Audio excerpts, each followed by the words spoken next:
자, 당좌자산 관련된 기출문제를 한번 풀어보도록 하겠습니다. 객관식부터 먼저 풀어볼게요. 자, 문제 1번입니다.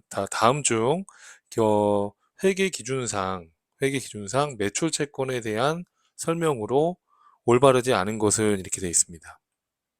자, 여기 회계 기준입니다. 오탈자가 있어가지고요. 자, 회계 기준상 매출 채권에 대한 설명으로 가장 올바르지 않은 것. 자, 여러분 보니까 매출채권을 양도한 경우 매출채권의 부도 발생 시 매출채권의 양수인이 양도인에 대한 상한 청구권을 행사할 수 있는 경우에 이를 차익거래로 회계 처리한다. 이렇게 되어 있는데 우리가 금융자산의 매각거래로 보는 그런 요건들이 있었죠. 상한 청구권과는 관련이 없습니다. 그렇죠?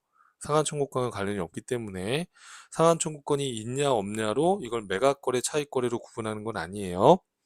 그래서 지금 옳지 않은 것은 1번이었습니다. 자, 2, 3, 4번은 맞는 표현이니까 한번 읽어볼게요.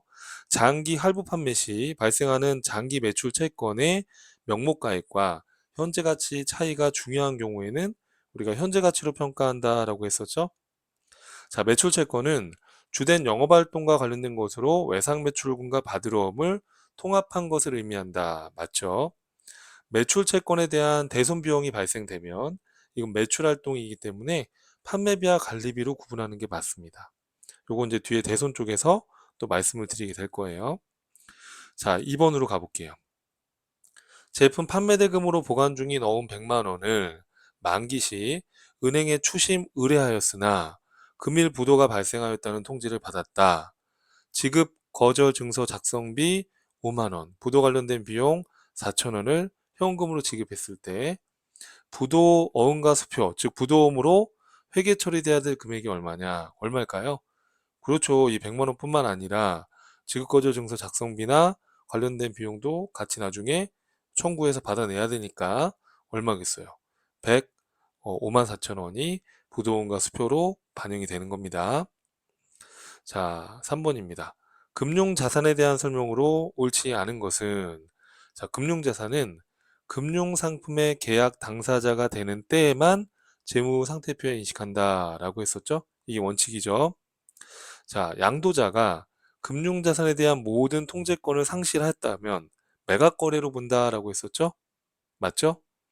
자, 단기 매매증권은 최초 인식 시 공정가치로 측정하고 후속 측정할 때 상각후원가로 측정하는 게 아니라 공정가치로 측정해서 공정가치 변동분을 우리가 단기 매매증권 평가이익이나 평가손실로 인식하잖아요. 그죠? 공정가치로 측정하는 거지. 그죠? 상각 후 원가로 측정하는 게 아니죠. 이거 답은 3번이 틀렸습니다. 옳지 않은 거니까. 자, 4번인데 금융자산의 이전이 담보거래에 해당하는 경우에는 해당 금융자산을 담보 제공 자산으로 별도로 표시해야 된다. 네, 맞죠? 이것도 맞는 표현입니다, 여러분. 자, 그럼 이제 4번입니다. 4번이 좀 어려울 수 있는데, 자, 4번을 볼게요. 금융자산은 금융상품의 계약 당사자가 되는 때에만 재무상태표에 인식한다. 알맞는 걸 고르는 건데, 이거 맞죠? 계약 당사자가 되는 때에 재무상태표에 인식한다는 거. 자, 나는 틀렸는데, 제3자에게 양도한 금융부채의 장부금액과 지급한 대가의 차이는 기타 포괄손익으로 인식한다. 자, 여러분 우리가 이거는 여러분 이거는 뭐냐면 기타 포괄손익이 아니라 뭘로 인식해요? 단기손익으로 인식하는 거예요. 단기손익으로. 제3자에게 양도한 금융부채의 장부금액과 지급한 대가의 차이. 뭐 예를 들어서 우리가 사채를 뭐 중도 상환했을 때 그때는 사채의 장부금액과 지급한 대가의 차이를 사채 상환 손익으로 인식하잖아요. 그죠? 영업의 수익 비용으로 인식하잖아요. 기타 포괄손익이 아니라. 그렇죠? 이거는 잘못됐죠. 자, 답니다. 금융자산이나 금융부채의 후속 측정은 상각후원가로 측정하는 것이 일반적이죠. 왜 일반적이라는 표현을 쓰는 게 맞는 거냐면, 자, 예외적으로 단기 손익으로 인식하는 경우도 있어요. 그죠? 제가 그런 얘기 했었죠. 그런 경우를 제외하고는 상각후원가로 측정한다라고 했었죠. 그러니까 다도 맞는 표현이죠. 나아볼까요? 채무증권의 발행자가 채무증권의 상각 후 취득원가보다 현저하게 낮은 금액으로 중도 상한권을 행사할 수 있는 경우 만기 보유증권으로 분류될 수 없다. 자, 이게 왜 맞는 표현이냐면 중도에 상한권을 행사할 수 있다. 그럼 이거 만기까지 보유할 수가 없잖아요. 그러니까 이때는 만기 보유증권으로 분류될 수가 없죠. 이해될까요? 이것도 맞는 표현이죠. 그래서 가와 다와 라는 맞는 표현이다 라는 거예요. 그래서 4번의 답이 2번이었다 라는 겁니다. 자, 내용이 좀 어렵죠, 그죠? 네, 내용도 어렵고. 그러면 이런 것들을 한번 쭉 읽어보고, 또 기출문제 풀 때 금융자산, 금융부처 쪽에서 이제 객관식에서 한 문제 정도가 간헐적으로 나오니까, 그 풀 때 또 이런 반복해서 한번 생각을 해보시면은, 충분히 또 여러분들이 이해할 수 있을 거예요. 자, 그 다음에 분계입니다. 분계 연습 문제 한번 해볼게요. 자, 7월 14일 받으러 300만 원을 진주은행에 할인하고 매각하여 276만 원을 보통예금으로 입금받았다. 매각거래 요건을 충족했다. 그러면 받으러움 없어지고 276만 원 보통예금 들어왔고, 자, 우리 24만 원은 뭘로 처리해요? 이거 매각거래일 때는. 그렇죠. 매출채권, 처분손실로 처리하는 거죠.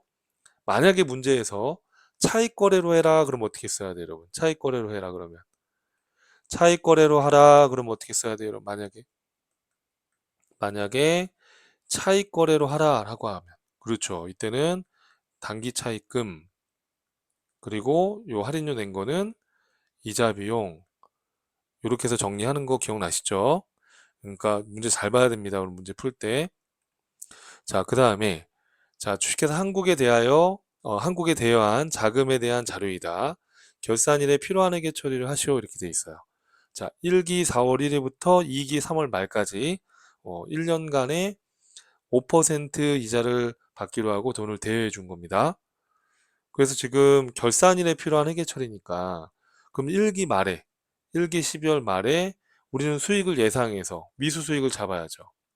자, 빌려준 대여금 1억 2천에 연 5%, 자, 4월 1일부터 12월 말일까지니까 9개월이 경과됐다라고 예상할 수 있잖아요. 그것만큼 미수 수익, 이자 수익 이렇게 인식한다는 거. 자, 세 번째입니다. 자, 당사는 생산부서에 부자재를 보관하기 위해 물류창고를 임차하고 임대차 계약을 체결했다. 자, 10월 1일 1년분 임차료 1200을 내년도 9월 말까지 기간에 대해서 1기 10월 1일부터 2기 9월 말까지 요 12개월치에 대해서 보통예금으로 지급하고 임차료 이렇게 처리했대요. 근데 지금 보면 9개월치는 내년도 거잖아요. 그럼 1기 말에 900만 원만큼은 임차료 비용을 상기해주고 차기분 비용을 미리 지급했을 때 우리 뭐라고 했었죠? 그렇죠. 성급 비용이라는 자산으로 비용을 이연시켜줘야 되는 거예요. 9개월치에 대해서는. 이해되시죠, 여러분? 자, 4번입니다. 자, 임원에게 일시적으로 자금을 대여하고 있으며 당해 대여금에 대한 이자를 결산에 반영하려고 한다. 자, 가지급금 등 인정이자 조정명세서 갑의 일부이다. 자, 우리가 가지급금 인정이자라는 것은 뭐냐면, 자, 예를 들어서 법인의 대표이사가 자기가 마음대로 막 법인의 돈을 가져갔어요. 이걸 우리가 업무무관 가지급금이라고 해요. 그러면 법인의 입장에서는 대표이사한테 돈을 빌려준 거니까 그 대여금에 대한 일정한 이자를 받아야 되는 거잖아요. 그 이자를 받았든 안 받았든 간에 일정한 이자만큼을 이자로 보는 거예요. 이자 수익으로 간주하는 겁니다. 법인세법에서. 그렇게 해서 지금 법인세 조정할 때 가지급금 인정이자 조정명세서를 작성해서 해봤더니 인정이자가 지금 이 금액이 나와가지고 이거를 약정서를 써가지고 회사가 그만큼 이자 수익을 인식하겠다라고 지금 해놓은 거예요. 그래서 이 자료를 보고 이 가지급금 인정이자에 대한 회계 처리를 하라는 겁니다. 여러분 이거 제가 만든 문제가 아니고 실제 근래 최근 기출문제에서 나왔던 패턴의 문제예요. 쉽게 말하면 이 인정이자만큼 미수수익을 잡아라 그런 얘기예요. 그래서 차변에 미수수익, 요 인정이자만큼 요 금액만큼 대변의 이자수익 이렇게 해서 회계 처리를 하겠다는 얘기예요. 자, 5번입니다. 총무팀에서 사용 중인 차량에 대한 자동차 보험료 1기 10월 1일부터 2기 9월 말까지 1년치 120만 원을 10월 1일 날 1기 때 지급하고 전액 비용 처리했대요. 근데 여러분 여기 보면 내년도 2기 9월 말까지 9개월치는 올해의 비용이 아니잖아요. 그죠? 그럼 이때는 보험료를 줄이고 어떻게 해야 돼요? 그렇죠. 차기본 비용인 성급 비용으로 정리해야 된다는 거. 자, 이것도 뭐 마찬가지인데, 자, 업무용 차량 보험료를 다음과 같다 해서 나와 있고요. 결산일에 필요한 회계 처리를 하되 정기 성급 비용에 대한 보험료와 단기 보험료에 대해서 각각 구분해서 처리를 하래요. 자, 여기 보니까 전기 결산 시 1기 기속되는 보험료를 성급 비용으로 처리를 했대요. 근데 이건 어, 지금 이 정기권은 다 기간이 경과됐으니까 이거는 보험료로 대체가 돼야 되는 거죠. 차배했던 성급 비용을 보험료로 대체해야 되겠고요. 그렇죠? 자, 그리고 이제 단기 보험료 120만 원 지급한 거는 1기 4월 1일 날 전액 비용으로 처리했지만 이거는 지금 3개월치는 내년도 거니까 이거는 보험료를 30만 원 줄이고 차기분 비용인 성급 비용으로 잡아야 되는 거죠. 그러니까 전년도에 넘어온 성급 비용은 기간이 다 경과됐으니까 보험료로 대체하고 올해 비용 처리한 것 중에 차기분에 해당하는 성급 비용은 올해 또 성급 비용으로 또 대체를 하고 이해될까요, 여러분? 이렇게. 자, 그 다음에 다음 문제입니다. 7번. 1기 10월 1일 날 공장 화재 보험료를 지급하고 성급 비용으로 처리를 했대요. 그 금액이 432만 원인데 특이한 게 이 보험 기간이 1기 10월 1일부터 3기 9월 말까지예요. 그러면 이게 지금 3개년도치 거예요. 그 월수로 보면 36개월이죠. 그렇죠? 자, 그러면 이거를 올해 1기 10월 1일 날 432만 원 3년치 거를 지급하고 다 성급 비용으로 처리한 거예요.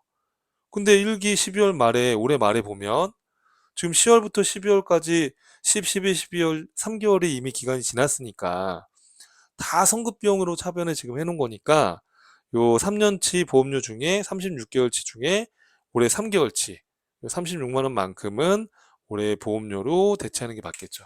성급 비용을 줄여주셔야 되는 거죠. 이 경우에는. 이해될까요, 여러분? 이렇게. 그래서 밑에 해답에도 이렇게 간단하게 분개를 해놨으니까요. 요거 보시고서 여러분들 한번 다시 한번 정리를 해주셨으면 좋겠습니다. 자, 여러분 수고하셨고요. 다음 강의에서 또 이어서 뵙도록 하겠습니다.